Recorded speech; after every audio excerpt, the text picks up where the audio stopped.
Would it be amazing if AI could interact with the content of my clipboard?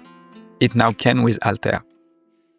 You see, here in my clipboard I have a name of a company, Entropic.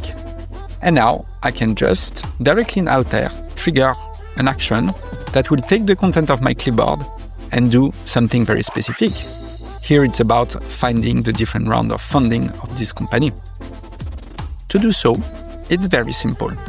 I can go in my Altair editor, and here you can see that I've created an action called company funding.